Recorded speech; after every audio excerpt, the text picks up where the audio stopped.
صل على رسوله الكريم أما بعد أعوذ بالله من الشيطان الرجيم بسم الله الرحمن الرحيم كتب عليكم الصيام كما كتب على الذين من قبلكم لعلكم تتقون صدق الله العظيم।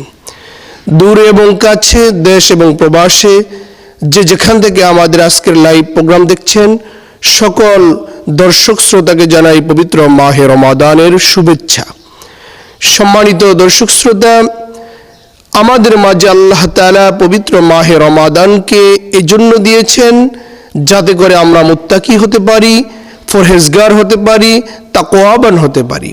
আল্লাহ তাআলা বলেন, কুতিবা আলাইকুমুস সিয়াম, তোমাদের উপর রমাদানের রোজাকে আমি আল্লাহ ফরজ করেছি, কামা কুতিবা আলাল্লাযীনা মিন ক্বাবলিকুম লাআল্লাকুম তাত্তাকুন, যেমনি ভাবে তোমাদের পূর্ববর্তী লোকদের উপরও রোজাকে ফরজ করা হয়েছিল যাতে করে তোমরা মুত্তাকি হতে পারো।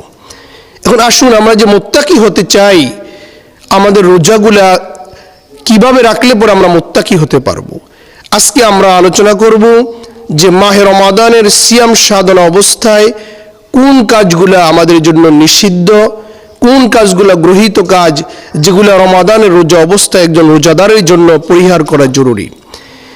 এক নম্বরে, মাহে রমাদানের রোজা রাখা অবস্থায় মিথ্যা কথা বলা যাবে না।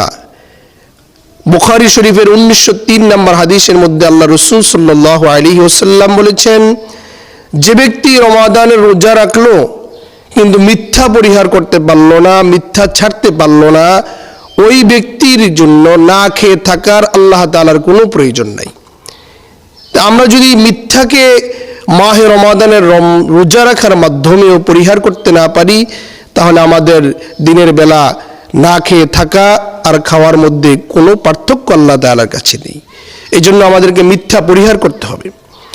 2 নম্বরে, গীবত আমাদেরকে পরিহার করতে হবে। গীবত রমাদান মাসেও আমাদের জন্য হারাম, অন্যান্য মাসও আমাদের জন্য হারাম। তবে রমাদান মাসে সিয়াম সাধনা অবস্থায় একটু বেশি গুরুত্ব প্রদান করতে হবে।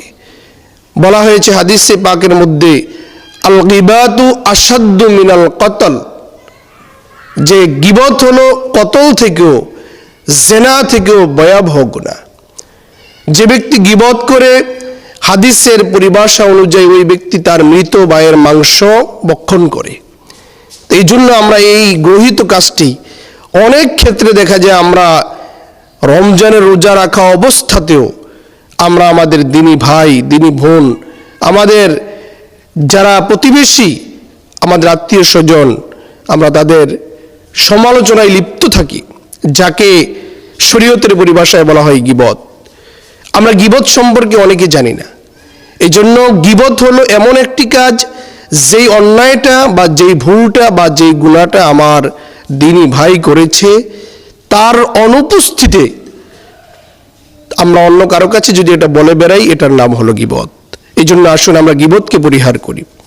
3 নম্বরে, হারাম জিনিসকে ভক্ষণ করা যাবে না। আমরা রমাদান মাসে সেহরি খাই, ইফতার খাই, এই খাদ্য গ্রহণের ক্ষেত্রে আমরা হারাম গ্রহণ করতে পারবো না।